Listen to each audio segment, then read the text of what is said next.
Good morning দিনাজপুরবাসী, কেমন আছেন সবাই? আশা করি অনেক ভালো আছেন। রাইট নাও গাইস, আমি এখন আছি দিনাজপুর কালীতলায়। এখন সময় 10:45। বের হতে একটু লেট হলো। এখন যাচ্ছি আমরা দিনাজপুর কালীতলা থেকে দিনাজপুর রাজবাড়ি। দিনাজপুরবাসী কখনো কি আসা হয়েছিল দিনাজপুর রাজবাড়িতে? আর যারা তারা এখন আসতে পারেন নাই গাইস, অবশ্যই পুরো ভিডিওতে লোকেশন সহ সব কিছুই দেওয়া আছে। দিনাজপুর থেকে কীভাবে আসতে পারবেন পুরো ভিডিওটি দেখুন। আর তাছাড়া যারা যারা এখন আসতে পারেন নাই চলে আসতে পারেন। একটা মিস্টেক হয়ে গেছে। কি মিস্টেক? মিস্টেকটা শুনি। নতুন অপরিচিত একটা ছেলে আসে, আমাকে আদাব দিয়ে অটো থেকে নামলো। হ্যাঁ, আপনি প্রীতম? বলতেছে না, আমি খালিদ। পুরানা রাজবাড়ির আপনাদের একটা জিনিস দেখাই। এই যে দেখেন কতগুলা গেট, এটা মেবি মেন গেট ছিল। রাজার বাড়িতে রাজা রানী নেই তো কি হয়েছে, আমরা তো আসি। এই যে চলে আসলাম, শুধু রানী নাই, রাজা একাই চলে আসছে ঘোরার জন্য। বনু, কেমন আছো? ভালো আছি, তুমি? এই তো ভালো। তার বাসা জানি কোথায়? আমার বাসা গুঞ্জাবাড়িতে। মাঝে মধ্যে আসা হয় না? হ্যাঁ, মাঝে মধ্যে আসি। পুরনো রাজবাড়ির ভেতরে আমি এই যে দেখতে পাচ্ছেন, মানে ঘাস, তারপরে ছোট ছোট গাছ সব মিলে অনেক সুন্দর লাগতেছে। এই মেন গেটটা খুলে দিলে একদম ডিরেক্ট দুর্গাপুজো দেখতে পাবেন এসে। দাদা আমার জন্য গিফট নিয়ে আসছে, মানে গিফট পেলেই দাদা আমার ভীষণ খুশি লাগে। আচ্ছা, অনেক ভালো লাগে। আমরা যেহেতু ধর্মীয় জায়গায় আসছি, আমি চাই গিফটটা এখানে তুমি খুলে ফেলো। হে হ্যালো, আমি প্রীতম সরকার। আমি জানি আমাকে চেনা সবার দরকার, তাই এসেছি নতুন নতুন ব্লগ নিয়ে আবার। আপনি যদি আমার ইউটিউব চ্যানেলে নতুন থাকেন গাইস, সবাই একটা সাবস্ক্রাইব করে দিন। আর হ্যাঁ, যারা ফেসবুক পেজে দেখতেছেন গাইস, অবশ্যই পেজে ফলো দিন গাইস। রাইট নাও আমি এখন আছি আপনাদের জেলা দিনাজপুরে। এর আগেও এসেছিলাম, আবারও চলে আসলাম ঘুরতে গাইস। অবশ্যই এখন যারা যারা নতুন দেখতেছেন দিনাজপুর জেলা থেকে কিংবা যে যেখান থেকে দেখতেছেন না কেন, অবশ্যই ফেসবুক পেজে ফলো দিয়ে অ্যান্ড ইউটিউব চ্যানেলে সাবস্ক্রাইব করে পাশে থাকিয়েন। আর বাই দা ওয়ে গাইস, আজকে যাচ্ছি আমরা দিনাজপুর রাজবাড়িতে। তারপর জানি না কোথায় কোথায় যাওয়া হবে। তাছাড়াও এর আগে যখন ঘুরতে আসছিলাম তখন অনেক জায়গায় গিয়েছি, আর বাকি জায়গাগুলো যাইতে পারি নাই। হঠাৎ করে দিকে চলে আসলাম, তার মানে ঘুরে এসে একটু আপনাদেরকে নিয়ে। কালীতলা থেকে আমরা যাচ্ছি এখন টার্মিনালে, কারণ টার্মিনাল থেকে একটা সোজা রোড আছে, ওই রোড দিয়ে যাবো দিনাজপুর রাজবাড়িতে। এখান থেকে ভাড়া 20 টাকা করে। এখন ওই দিকটা যাচ্ছি, গিয়ে আপনাদেরকে দেখাচ্ছি।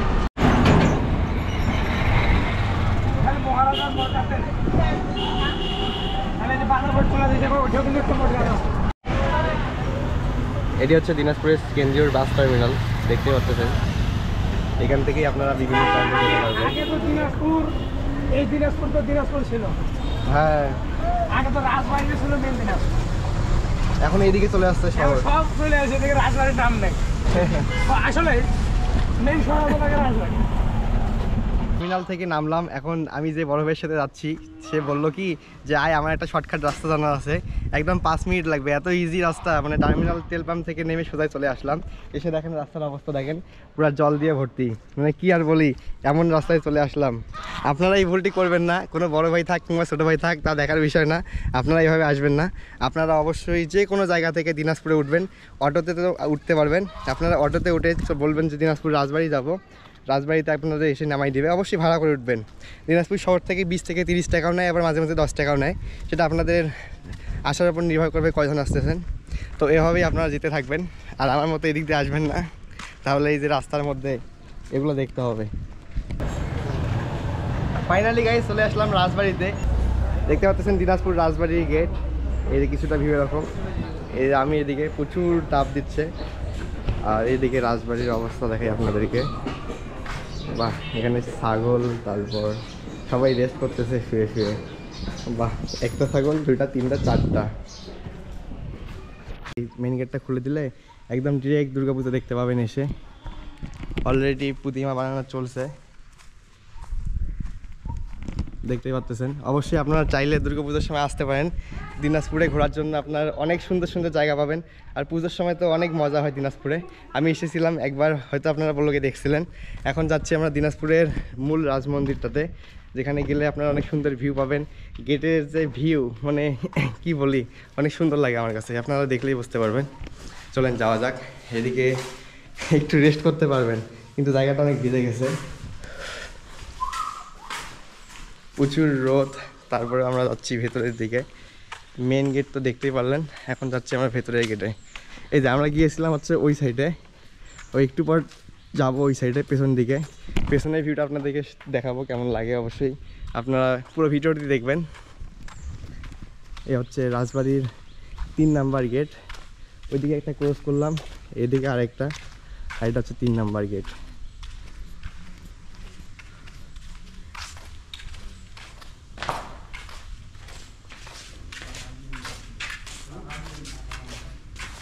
3 নাম্বার গেট ক্রস করলাম। এখানে জুতো রাখলে 5 টাকা বা 10 টাকা করে নিয়ে থাকে, জানি না কেন, কারণ মন্দিরেরই তো অংশ, জুতো রাখার ব্যবস্থা করে রাখলে ভালো হতো। এখানে উনি থাকে পাহারা, যাই হোক সেটা ওনাদের ব্যাপার, আমি এখানে কিছু বলবো না। আর এদিকে ফুলের গাছগুলো দেখেন সুন্দর লাগতেছে। শ্রী শ্রী কালিয়া জিউ মন্দিরম, রাজবাটি। এই যে গেট, 4 নাম্বার গেটে চলে আসলাম। এখন যাচ্ছি মন্দিরে। একটু আগেই মন্দিরে গেট খুললো, আমরা এখন মন্দিরের ভেতরে। এই যে মন্দিরের ভিতরে ভিউ কিছুটা এরকম দেখতে পাচ্ছেন। দিনাজপুর কান্তজিউ মন্দির আর এটা কিছুটা কাছাকাছি সেম লাগতেছে ডিজাইনটা আর কি। এই যে দেখতে পাচ্ছেন আপনারা, এই যে মন্দির। সকালবেলা আপনাদেরকে মন্দির দর্শন করে দিলাম, জানি না গাইস আপনাদের কেমন লাগতেছে। আমার তো ভীষণ ভালো লাগতেছে মন্দিরে এসে। আর এখানে সন্ধ্যা আরতি 7:30 হয়ে থাকে, দেখতে পাচ্ছেন। চলেন আপনাদের মন্দিরটা একটু ঘুরে দেখাই দুই সাইড থেকে।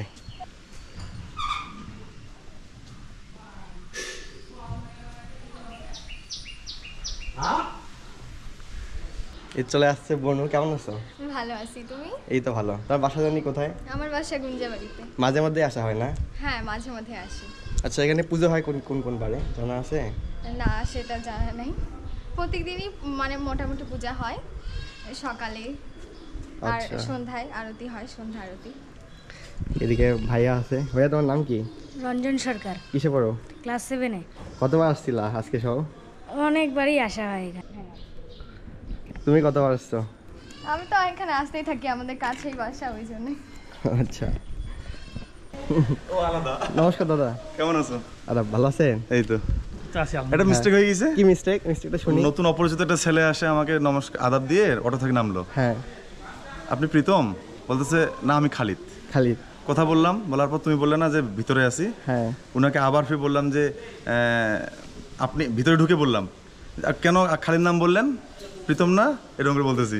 ও বলছে না আমি প্রীতম, আমি খালিদ, প্রীতম না। ওই ভাবছিল যে কি আবার হবে, নতুন হলে যা হয়। আমার ফেস কি চেনা যাচ্ছে দাদা? ফেস তো এখন চিনতে পারতেছি। আচ্ছা, কত দূর থেকে আসা হলো দাদা? আমার তো বাড়ি এখানে দিনাজপুরি। রাজবাড়ি কোন দিকে? ওই যে বালুবাড়ি, ও আচ্ছা। ওখানে বনের বাসায় থাকা হয়। দাদা 30 মিনিট আগে এসেছে, আমিও এসেছি, কিন্তু অনলাইনে ছিল না, নাম্বারটা ছিল না। গিফট আমার সব থেকে বেশি ভালো লাগে। আমরা যেহেতু ধর্মীয় জায়গায় আসছি, আমি চাই গিফটটা এখানে তুমি খুলে ফেলো। এখানে খুলবো? হ্যাঁ। আচ্ছা দাদা, আপনাদেরকে সাথে নিয়ে আমি গিফট আনবক্সিং করতেছি।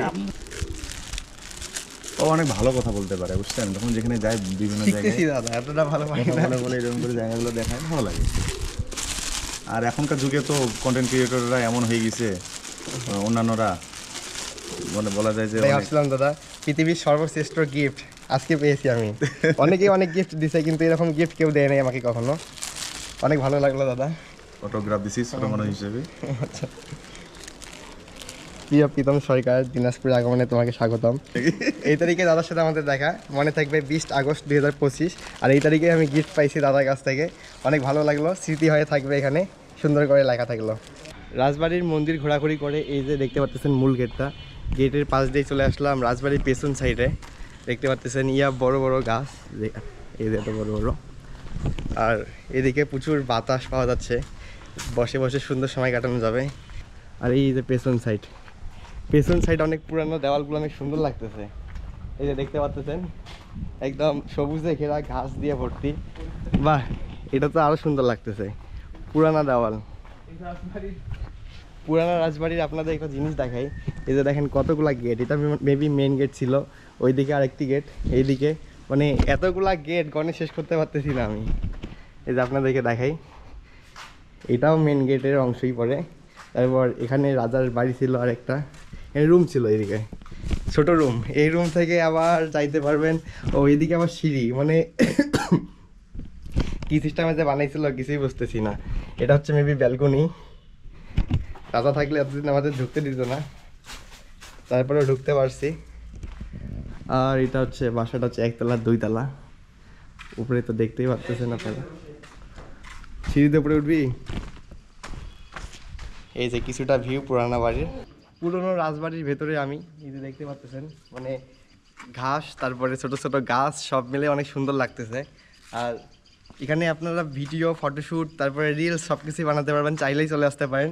জায়গাটা অনেক সুন্দর লাগতেছে। যদি আপনাদেরকে এমন করে দেখাই আমি এই দিক থেকে শুরু করে একদম এই সাইড পর্যন্ত, তাহলে ভিউটা দেখলেই আপনারা বুঝতে পারতেছেন কতটা সুন্দর লাগতেছে পুরানো রাজবাড়ি। আর মেঘের ভিউটা দেখেন, অনেক জোস। এটা হচ্ছে একটা শুকনো গাছ, অনেক পুরনো। তারপর শুকনো গাছে হয়েছে হচ্ছে আপনার কি জানি কিসের লতা, তার এই গাছটা দেখতে অসাধারণ লাগতেছে। এটা হচ্ছে একদম ডান সাইডে, একদম বড় বিল্ডিং, তার সাথে জঙ্গল, সব কিছু মিলাই সুন্দর লাগতেছে। আমরা নতুন বিল্ডিং, তারপরে পুরাতন বিল্ডিং সব কিছুই ঘুরে দেখলাম। মানে সব কিছুই পুরাতন, কিন্তু তারপরেও এটা বেশি পুরাতন লাগতেছে, আর ওদিকে এটা একটু নতুন লাগতেছে, রং টং করে নতুন করা হয়েছে। এই যে আমরা চলে এসেছি একদম পুকুর সাইডে। এদিকে হয়তো বা রাজা মাছ ধরতো, আজকে তো রাজা নাই, এই জন্য আমি চলে আসলাম। যদি বড়শি থাকতো তাহলে মাছ ধরতে পারতাম। পুকুর গণেশ বাবা কত বছর আগে বানানো হয়েছিল, আর এখনও এই অবস্থা, মানে এখনও সুন্দর আছে। আগের যুগের যে কাজগুলো করতো অনেক সুন্দরভাবে করতো। দেখেন না, একদম কতদিন হয়ে গেছে, বাড়ির ইট সব খুলে পড়তেছে, কিন্তু তারপরে গণেশ মূর্তি ঠিক আছে। হবে নাকি একবার কত বছর আগে? চাইলে এখানে ফটোশ্যুট করতে পারেন, একদম যারা ব্যাকগ্রাউন্ড খুঁজতেছেন, গ্রিন ব্যাকগ্রাউন্ড, তারপরে পুরনো বিল্ডিং, আপনারা চাইলেই দিনাজপুর রাজবাড়িতে আসতে পারেন। গাইস, আজকের মতো আমরা চলে যাচ্ছি, দেখা হবে নতুন কোনো ব্লগে। অবশ্যই যারা দিনাজপুর রাজবাড়িতে চলে এসেছিলেন কমেন্টে জানাই দেবেন। অ্যান্ড আজকে চলে যাচ্ছি আরও অন্য এক জায়গায় যাচ্ছি, নেক্সট ব্লগে পেয়ে যাবেন। Thank you so much guys for watching this blog. দেখা হবে নতুন কোনো ব্লগ নিয়ে। ভালো লাগলে অবশ্যই লাইক, কমেন্ট অ্যান্ড বেশি বেশি করে শেয়ার করে দেবেন। Tata, bye bye.